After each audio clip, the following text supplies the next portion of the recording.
Très heureux de vous savoir nombreux sur le Volcan News. Madame, Messieurs, bienvenue à suivre ce nouveau flash d'information.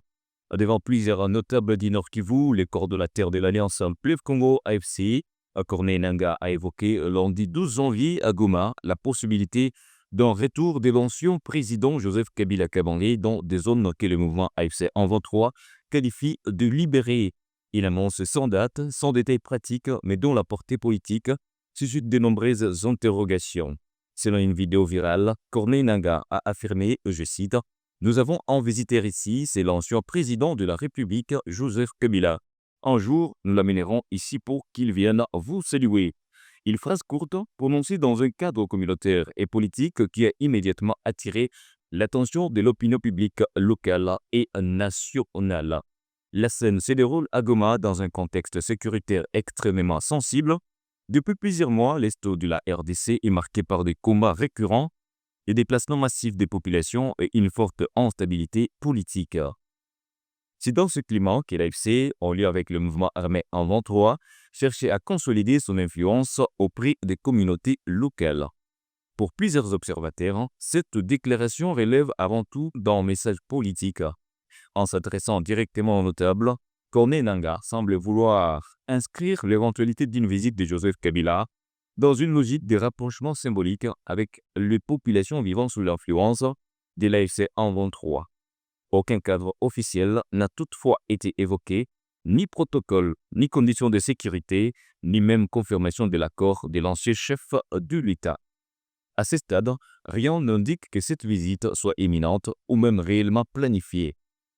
Aucun calendrier n'a été communiqué, aucun itinéraire n'a été précisé et aucune source indépendante n'a confirmé des préparatifs concrets. Cette absence d'éléments tangibles alimente le scepticisme de nombreux analystes qui appellent à la prudence dans l'interprétation de ces propos. Joseph Kabila demeure une figure centrale et profondément clivante de la vie politique congolaise. Président de la République pendant 18 ans, son nom continue de susciter débats, soupçons et prises de position contrastées. Selon éventuelle apparition dans des zones sous contrôle de l'AFC en 23 serait perçue par certains comme un signal politique majeur, susceptible de relancer les discussions sur son rôle actuel, ses alliances présumées et son influence persistante sur la scène nationale. Dans un pays encore marqué par les tensions post-électorales et les conflits armés à répétition, une telle initiative pourrait avoir des répercussions importantes tant sur les plans politiques que sécuritaires.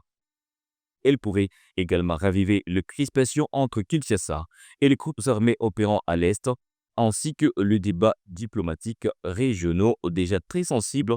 Pour l'instant, les autorités congolaises n'ont pas réagi officiellement à cette annonce. Aucun commentaire n'a été émis par la présidence, le gouvernement ou les forces de sécurité. Ces silences contribuent à maintenir le flou autour de la portée réelle des propos tenus à Goma. Dans la population, les réactions oscillent entre surprise, prudence et inquiétude. Beaucoup attendent désormais des clarifications concrètes pour comprendre s'il s'agit d'une hypothèse lointaine, d'une manœuvre symbolique ou d'un projet en gestation. En l'absence de confirmation officielle et de détails opérationnels, cette annonce reste donc au stade de déclaration d'intention. Voilà, madame, messieurs, c'est tout pour ces flashs d'informations. Le prochain rendez-vous, c'est tout à l'heure. Au revoir.